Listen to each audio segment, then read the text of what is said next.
মুরগির পা আর আলুর ভর্তা দিয়ে কিভাবে আমি লেগ ফ্রাইটি তৈরি করলাম তা আজকে আপনাদের সাথে শেয়ার করব। যারা এই মুহূর্তে আমার ভিডিওটি দেখছেন তারা অবশ্যই আমার চ্যানেলটি সাবস্ক্রাইব করবেন, অবশ্যই একটা লাইক দিয়ে যাবেন।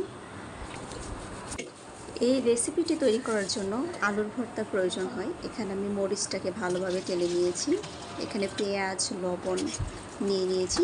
এবার আমি ভর্তা বানানোর জন্য এগুলোকে ভালোভাবে চটকিয়ে নিব।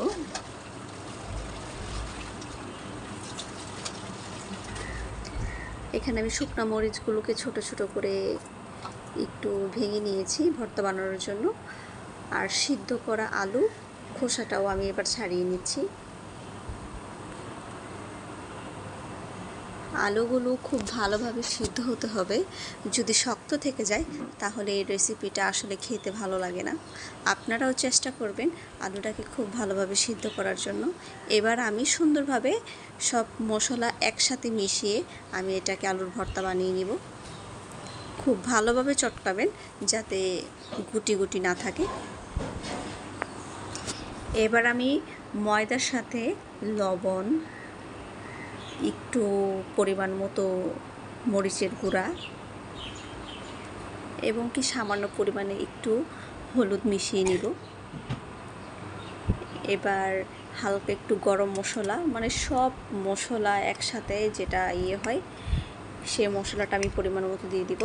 তারপর খুব ভালোভাবে এটার সাথে মিশিয়ে আমি এখানে অল্প পরিমাণে পানি অ্যাড করে দিব।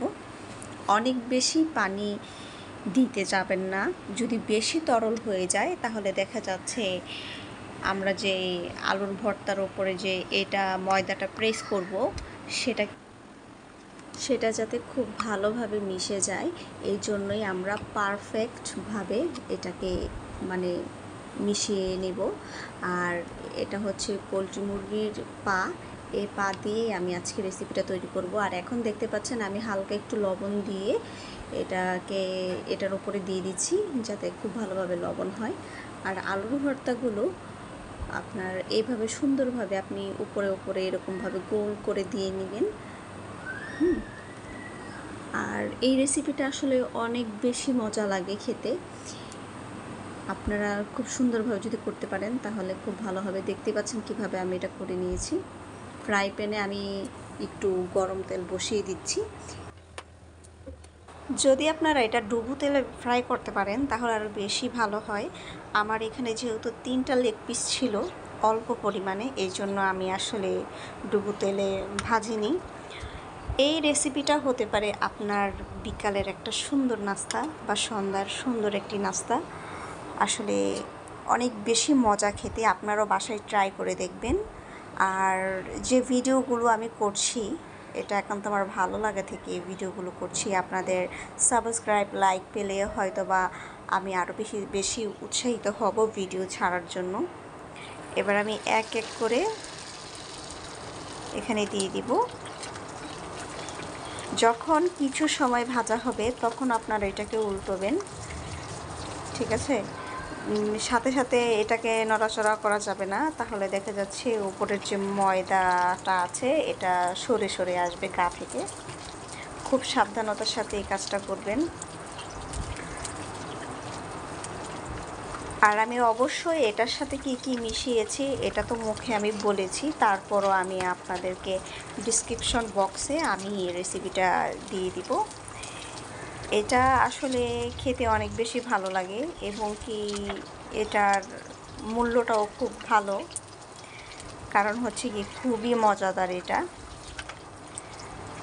এবার আমি খুব ভালোভাবে মিডিয়াম আঁচে এটাকে রান্না করে নেব।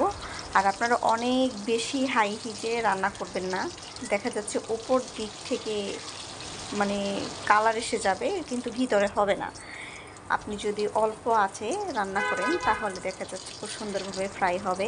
আর দেখুন এখানে বাবুল যখন কম হতে শুরু করবে তেলের, তখন আমি এটাকে তুলে নিব। তেলটাকে ভালোভাবে ছেঁকে নেবেন আর একটা পিরিজে একটা টিস্যু নিয়ে নেবেন, তাহলে তেলটা টিস্যু চুষে নেবে যাতে আপনার, কারণ অতিরিক্ত তেল আমি বারবারই বলে থাকি অতিরিক্ত তেল স্বাস্থ্যের জন্য ভালো না। আর এবার এটার সাথে আমি একটা স্পেশাল একটা এই তৈরি করব, কি বলে, সস তৈরি করব। এখানে আমি একটু দেশি রসুন নিয়ে নিয়েছি, থেতলিয়ে নেব, এবং কি কাঁচামরিচ, আর হচ্ছে একদম লেবুর রস, পুরো একটা লেবু দিচ্ছি এখানে। আপনারা বাসায় ট্রাই করবেন, এই সসটা কিন্তু অনেক বেশি ভালো লাগে। এই সসটা অনেক বেশি ভালো লাগে, আপনারা বাসায় ট্রাই করবেন। এবং এটাতে আমি স্বাদ মতন লবণ অ্যাড করে দিব। আমার বাসায় আসলে অন্য যে বিট লবণ আছে ওইটা ছিল না, এই জন্য আমি এটা দিয়ে নিয়েছি। এবার দেখুন কত সুন্দর দেখতে হয়েছে।